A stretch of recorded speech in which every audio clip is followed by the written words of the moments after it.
kita lanjutkan informasi di hari ini. Tidak ingin bertanggung jawab usai melakukan perzinahan, pasangan kekasih tanpa ikatan pernikahan tega melakukan aborsi dan membuang janin bayi. Dua pelaku diciduk polisi bersama dua wanita lainnya yang membantu praktik aborsi tersebut.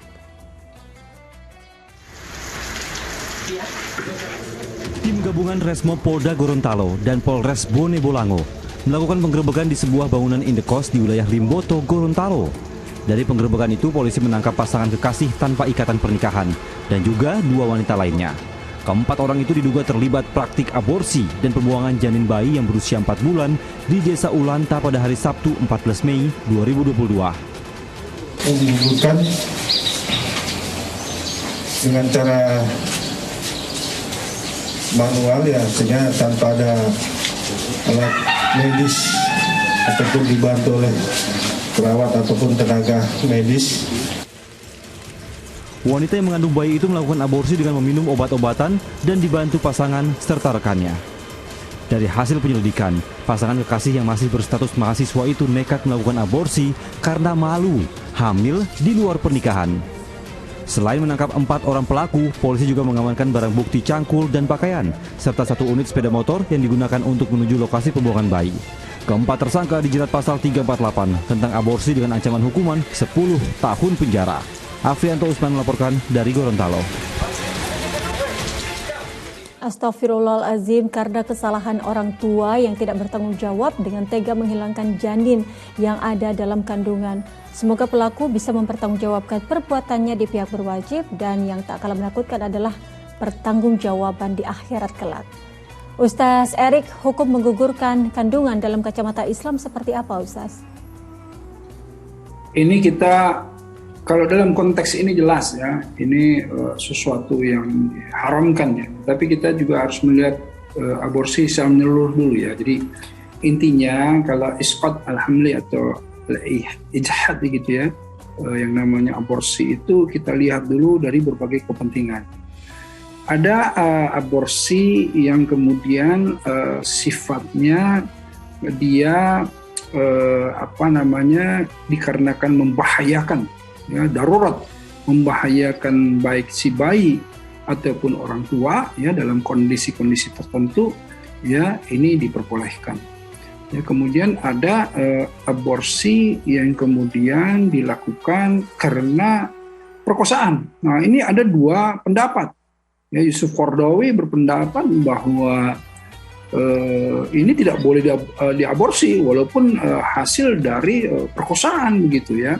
Nah, tetapi ulama lain menyatakan bahwa ketika seorang wanita ini kemudian dia akan selalu terkenang ya terhadap peristiwa tersebut dan dia menjadi membenci buah dari hasil peristiwa tersebut dan ini akan menjadi keburukan, maka diperbolehkan ya untuk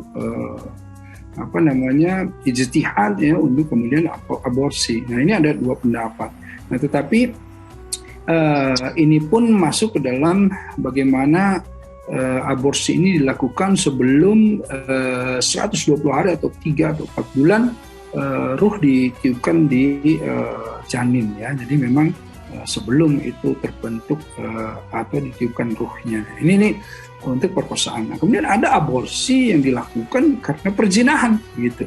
Nah, yang seperti kita lihat di informasi berikut tadi ya. Waduh, ini berlipat, ini berlapis dosanya karena perzinahan itu sendiri kemudian sudah diharamkan dan berdosa besar ya, kemudian muncul lagi masalah aborsi. Nah, ini jadi intinya ini sama dengan menghilangkan atau membunuh gitu ya, wala taqtulun nafsalati haramallahu illa bil haqq gitu ya. Kalau dalam surah Al-Isra sebutkan, dan janganlah kamu membunuh jiwa yang diharamkan Allah membunuhnya, melainkan dengan sesuatu alasan yang benar. Nah, alasan yang benarnya yang tadi itu, alasan yang ketika dalam kondisi darurat yang membahayakan jiwa baik anak dan ibunya, itu kan kemudian dibenarkan, atau yang tadi yang kemudian masuk dalam hasil dari perkosaan dan lain-lain. Tapi kalau tidak, ya dia masuk ke dalam pembunuhan, dan ini adalah dosa besar gitu ya, karena ketika seseorang membunuh satu orang itu dianggap membunuh seluruh keturunannya gitu lah. Jadi ini ya itulah ya kenapa agama ini ya Allah ya Rabb. Agama itu kan sebetulnya bukan hanya mengatur dari permasalahan-permasalahan kehidupan setelah kita melakukan, tapi juga ada yang namanya tindakan preventif. Kenapa kemudian dilarang berpacaran, dilarang ikhtilat, ya dilarang kemudian bahkan melihat godol basor, tunjukkan pandangan, itu kan sebetulnya tindakan preventif agar tidak kemudian masuk ke dalam perzinahan dan setelah masuk seperti ini gitu ya. Jadi ayolah masuklah ke dalam tuntunan agama dan kita akan insya Allah hidup selamat dunia wal akhirat. Masya Allah, baik Ustaz, terima kasih atas tausiah yang diberikan Ustaz Erik, dan juga terima kasih untuk waktu yang sudah diberikan untuk seluruh pemirsa Ajwa TV. Sehat selalu Ustaz Erik. Wassalamualaikum warahmatullahi wabarakatuh. Amin. Waalaikumsalam warahmatullahi wabarakatuh.